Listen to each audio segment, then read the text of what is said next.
Hello বন্ধুরা, শুভ সকাল। তোমরা সবাই কেমন আছো? আশা করি সবাই খুব ভালো আছো, সুস্থ আছো। আর আমিও খুব ভালো আছি। চলে আসলাম তোমাদের সামনে সকাল সকাল খুব সুন্দর একটি ভিডিও নিয়ে। এখন বাজে হচ্ছে 6:30, আর ঘুম থেকে উঠলাম এই মাত্রই।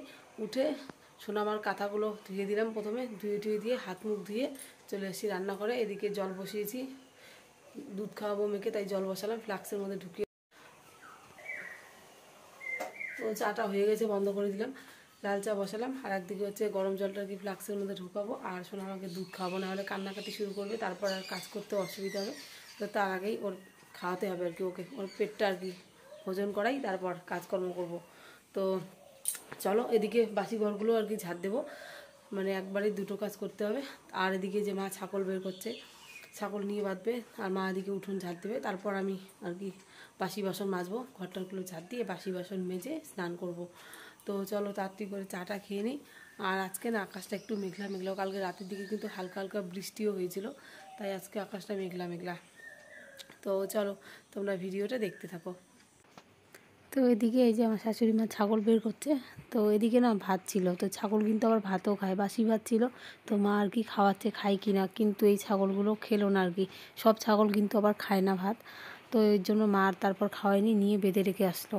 আর এদিকে আমি এই যে চা এখন ঢালবো, তো ঢেলে আর কি মাকে আসতে বললাম। তারপর সবাই মিলে চাটা খেয়ে এদিকে এখন লেগে পড়েছি কাজে, কারণ আর হাতে 2 দিন বাকি আছে আমাদের বাড়িতে অনুষ্ঠান।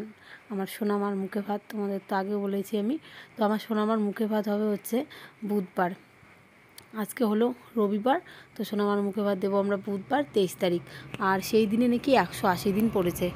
তো মানে সোনামার জন্ম কিন্তু 23 তারিখ বুধবার হয়েছে, তো সেই দিনটাই ওর মুখে ভাত দেওয়া হবে। ভালো দিনে পড়েছে, ভালো দিন বলতে পারো, আবার ভালো বার, সব কিছু।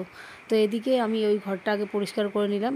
মাকড়সার জাল ছিল কিছু, মাকড়সার জালগুলো ফেললাম, ফেলে ঠেলে তারপর টেবিলটা একটুখানি ঝেড়ে নিলাম, টেবিলের ঢাকনিটা ঝেড়ে ঠেলে তারপর এদিকে আর কি গুছিয়ে রাখলাম। সব কিছু একদম এলোমেলো হয়েছিল। আসলে বাড়িতে বাচ্চা থাকলে না একটা জিনিস ঠিকঠাক মতো গোছগাছ করে থাকে না, যতই গুছিয়ে রাখি না কেন, তারপর সেই 2-1 দিন পর আবার দেখি ঘুরে ফিরে সেই একই অবস্থা। আর এখন যেহেতু আমার ছোটো বাচ্চা আছে, তাই সব সময় তো এইভাবে গোছানো একদমই সম্ভব হয় না। তো এদিকে তারপর ওই ঘর পরিষ্কার করে চলে আসলাম এখন আমার ঘরে। আমার ঘরটা তো আজকে ভালো করে পরিষ্কার করতে হবে, কারণ অনেক দিন আগেই করেছি, সেই দুর্গাপুজোর আগে করেছিলাম। তখন তো আমার সোনামা পেটে ছিল, ওইভাবেই পরিষ্কার করেছিলাম আমার বরের সাথে। তো আজকে যে আবার পরিষ্কার করছি একা একাই, আমার বর বাড়িতে নেই, ও গেছে কাজে। তো এদিকে সব কিছু পরিষ্কার করব, আগে মাকড়সার জালগুলো সব ছেড়ে নিলাম। তারপর এখন এই যে ফ্যানটা মুছে নিচ্ছি, ফ্যানটা পুরো নোংরা হয়ে গেছে। আর যখন এই যে বিছানার চাদর কেচে দেওয়া হয় না, তখন যদি ফ্যান পরিষ্কার করা হয় তাহলে ফ্যানটা একটুখানি নোংরাও কম হয় আর পরিষ্কার থাকে। আর ফ্যান পরিষ্কার থাকলে দেখবে হাওয়াটাও কিন্তু খুব ভালো লাগে আর কি। তো এদিকে আবার ভয়ও লাগছে, চেয়ারের মধ্যে উঠেছি। তো একজনের কাছে আবার শুনেওছিলাম মানে ঘটনা আর কি, যে ফ্যান পরিষ্কার করতে গিয়ে নাকি মানে চেয়ার শুদ্ধ একদম নিচে পড়ে গিয়েছে, তারপর খুব খারাপ অবস্থা হয়ে গেছিলো। তো আমার ভয়ও লাগছে আর কি, তো সাবধানে আর কি ফ্যানটা পরিষ্কার করলাম। আর এদিকে যেহেতু আমার এখনও বুঝতেই পারো মাত্র 6 মাস, এখনও পুরোপুরি হয়নি আমার, হয়েছে 6 মাস আর কি। তো এর জন্য কাটার জায়গাটা না ব্যথা ব্যথা করে, তাই ওই ভয়েও আছে মনের মধ্যে। কিন্তু তবু না মানে ঘরটা দেখে আর আমার মন মানলো না যে ঘর আজকে পরিষ্কার করতে হবে। আর সামনে যেহেতু অনুষ্ঠান, এই মানে একটা যদি আনন্দে আমি ঘরটা পরিষ্কার করি তাহলে পরিষ্কার করা হবে। তারপর যদি আলসি করে রেখে দিই না, আর হবে না, তারপর যাবে আবার কবে পরিষ্কার করব। আর এখন যেহেতু গরমও কম আছে, তাই পরিষ্কার করে ফেললাম ঘরটা। আর পরিষ্কার করার পর না এতটা ভালো লাগছিল কি বলবো। তো এদিকে এখন এই দিকটা এখন ঝেড়ে নিচ্ছি। আর এদিকে ঠাকুরের ফটোগুলো যেহেতু আছে, তাই ফটোগুলো আর কি নামিয়ে রাখলাম, কারণ ঝাড়ু না হলে লেগে যাবে আবার। আর এদিকে শোকেসটা একটুখানি একটা কাপড় দিয়ে ঢেকে দিয়েছি, তারপর কাপড়টা কেচে দিব যাতে নোংরা কম পড়ে, তারপর আর পরিষ্কার করতে বেশিক্ষণ সময় লাগবে না। তারপর এদিকে যে আলনার এই দিকটা ঝেড়ে নিয়েছি, মানে সানসেটের উপরটা সব কিছু নামিয়ে পরিষ্কার করে নিলাম, তারপর আবার মুছে সব তুলে রেখেছি। আর এদিকে আলনাটা এর জন্য ঢেকে দিয়েছি যাতে ধুলো না পড়ে। তারপর সব কিছু আমার কিন্তু পরিষ্কার করা শেষ। এখন দেখো ঝাড় দিচ্ছি, কতগুলো নোংরা বেরিয়েছে। খাটের তল থেকে তো অনেক নোংরা বের করেছি, যেহেতু আমার বক্স খাট, আর বক্স খাট কিন্তু রোজ দিন তো নিচ ঝাড় দেওয়া সম্ভব না, যতটুকু ঝাড়ু আর কি যায় ততটুকু ঝাড় দিই, তারপর তো আর যায় না। তো এই যে খাটটাও ভালো করে পরিষ্কার করে নিলাম।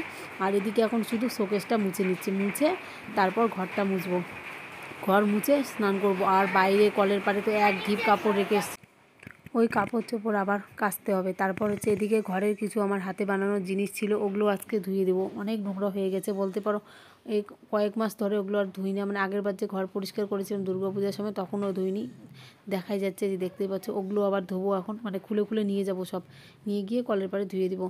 আর এদিকে খাটটাও আর একবার মুছে নিচ্ছি, যেহেতু তারপর আবার একটুখানি ঝেড়েছিলাম ঘর, তো এর জন্য খাটটাও ঝেড়ে নিলাম, মুছে নিলাম আর কি। মুছে নেওয়ার পর এই যে এদিকে এখন চাদর, তারপর হচ্ছে কাঁথা সব কিছু তুলবো।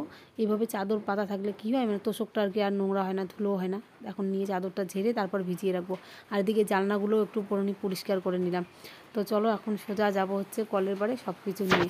আর এদিকে আমার মেয়ের আসছে হচ্ছে পড়ানোর ম্যাম, আর এদিকে হচ্ছে সোনামার কান্নাকাটি, মানে এই কাজ শেষ হতে আমার অনেক সময় লেগেছে। সেই আমি 7টার দিকে ধরেছিলাম বাসি কাজকর্ম শেষ করে, সেই ঘর আমার পরিষ্কার করা হয়েছে 10:30টার দিকে, একদম রেস্ট নিয়ে বলতে পারো, মানে একভাবে করতে পারিনি। সোনামা উঠে পড়ে, একবার নেই ওকে খাওয়ালাম, তারপর হচ্ছে আবার শোয়ালাম, আবার কান্না করলো, আবার একটুখানি থামালাম, এইভাবে করলাম।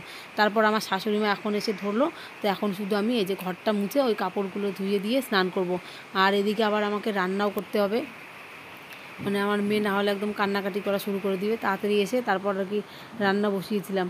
আর আজকে একদমই বলতে পারো সাদামাটা রান্না করেছি, তবু কিন্তু খাওয়াটা খুব ভালো হয়েছে। ডাঁটা ঝোল করেছিলাম শুটকি মাছ দিয়ে, আর তার সাথে করেছিলাম গুঁড়ো আলু ভাজা। তো খাওয়াটা বলতে পারো ভালোই হয়েছে। আর এদিকে না গরম গরম কিন্তু এই জিনিসগুলো খেতে ভালো লাগে। তো এদিকে তোমাদেরকে যে দেখালাম আমি এই জিনিসগুলো আর কি ভালো লাগে দেখতে আর কি। ঘরে যদি এইভাবে হাতে বানানো জিনিস রাখা যায় না, দেখতে খুব ভালো লাগে। আর ওদিকে একটা দেখতে পাচ্ছ চুড়ি রাখা র্যাক আমি রেখেছিলাম ওখানে, ধুয়ে আর কি শুকোতে দিয়েছি রোদের মধ্যে। চুড়ি ক্লিপ সব কিছু আর কি রাখা যায়। আর এদিকে তোমাদেরকে রান্নাবান্নাগুলো দেখাই, রান্নাবান্নাও আমার কমপ্লিট হয়ে গেছে। এদিকে যে ডাঁটা ঝোল আমার মেয়ের জন্য আলাদা করে নামিয়ে রেখেছি শুটকি দেওয়ার আগে। আর এদিকে আলু ভাজা কড়াই আছে। আর এই সবজিগুলো হচ্ছে আমার পাশের বাড়ি এক যা দিয়েছে, গ্রামে এরকমই ভালো কিছু রান্না করলে বা যার সাথে একটুখানি ভালো মিল থাকে তারা কিন্তু ভালো কিছু রান্না করলে এইভাবে দেয়, আমরাও দিয়ে থাকি। তো এই দিদি আর কি দিয়ে গেছে কাঁঠালের সবজি, আর এদিকে হচ্ছে গুঁড়ো আলু ডালের বড়া দিয়ে তরকারি করেছে, আর তার সাথে আলু ভাজা, আর এদিকে বড়া দিয়েছে। আর এদিকে চলে এসছে আমাদের বাড়িতে নারকেল পাড়ার জন্য, মানে আমাদের গাছে ডাব দেখেছে। আর এদিকে না আমাদের ডাবগুলো জানি না মানে হেলে গেছে একদম, মানে আর 2-1 দিন পর পড়ে যেত, তারপর আর কি ডাবগুলো নষ্টও হতো। এর জন্য আর কি বিক্রি করে দিচ্ছি, তাহলে টাকাও পাবো। তো এর জন্য আর কি যে দেখতেই পাচ্ছ দুটো আর কি ছেলে এসছে, তাও আবার তারপর গল্প করলাম আমার বাপের বাড়ির পাশে আর কি এদের বাড়ি। তো এদিকে যে ডাব আর কি বিক্রি করলাম। তো এখন আমাকে আর কি ডাকছে যে এসে আর কি ডাব গনো। তো ওরা আর কি গণলো, তারপর আমাকে আরও বললো যে না তুমি আরেকবার গনে নিয়ে যাও। তো তারপর আমি এসে আর কি আরেকবার গনে নিলাম। তো এদিকে যে আমার সোনামাকে দিব আমার শাশুড়ি মার কোলে, দেওয়ার পর তারপর আর কি আমি ডাবগুলো গুনবো। আর এদিকে আমরা গল্পও করছিলাম আর কি, বলতে পারো কাকু হবে আর কি, যে আমার বাড়ির কোথায় আর কি আমার বাবার নাম আমাকে এদিকে জিজ্ঞাসা করছিল। তারপরে তো আমাকে আর কি বলছিল কিছুদিন আগে আমাদের পাড়ায় তো একটা ঘটনা ঘটেছে, তোমাদের সাথে সেই ভিডিওটাও আমি শেয়ার করেছিলাম যে মারা গেছে 4 জন। তো আমি বলছিলাম যে ওই বাড়িটার পাশেই আমাদের বাড়ি। তো তারপর বললো ওইখানটা বাড়ি আর কি চেনে, ওদিকে নাকি ওই কাকুর এক বন্ধু আছে। তো তারপর এই যে এদিকে খাওয়া দাওয়া কমপ্লিট করে এখন বিকেল বাজে হচ্ছে 4টের মতো, এখন করছি আর এক কাজ। এদিকে আমার শ্বশুরমশাইয়ের ঘরে যেহেতু আমরা মানে বলতে পারো মানে গোবিন্দর আর কি ভোগ লাগাবো এই ঘরটার মধ্যেই, তো এই জন্য ঘরটা পরিষ্কার করেছিলাম কয়েকদিন আগে। তো তারপর যে এদিকে জানলাগুলো পরিষ্কার করে নিচ্ছি, খুব নোংরা হয়েছে। তো জানলাগুলো পরিষ্কার করার পর না খুব ভালো লাগছে। আর সত্যি এইভাবে যদি মাঝে মাঝে সব কিছু পরিষ্কার করা যায় তাহলে দেখি নোংরাগুলোও কম হয় আর দেখতেও ভালো লাগে, তাই না? তো চলো আর ভিডিওটা বেশি বড় করব না, এখানেই রাখবো। কেমন লাগলো অবশ্যই জানিও আজকের ভিডিওটা। আর তোমাদের তো সবটাই বলে দিলাম আমার সোনামা কবে মুখে ভাত হচ্ছে, আর তোমরা সব ভিডিওই দেখতে পারবে আমার সোনামার। বলতে পারো একটা ছোট্ট মোটো অনুষ্ঠান হতে চলেছে আমাদের বাড়িতে, কারণ যেহেতু আমার শ্বশুরমশাই মারা গেছে তাই আমরা তো ওইভাবে অন্নপ্রাশন করতে পারবো না। আর যাই হোক আমার সোনামার জন্মদিন আছে, সব এখন তো সব কিছুতেই সবাই আনন্দ করে। তো দেখা যাক, জন্মদিন ভালো করে করার ইচ্ছে আছে যদি পারি আর কি। তো চলো ভিডিওটা এখানেই রাখ, কেমন লাগলো অবশ্যই জানিও কমেন্টে। আর নেক্সট দিনের ভিডিওগুলোর জন্য অপেক্ষা করো।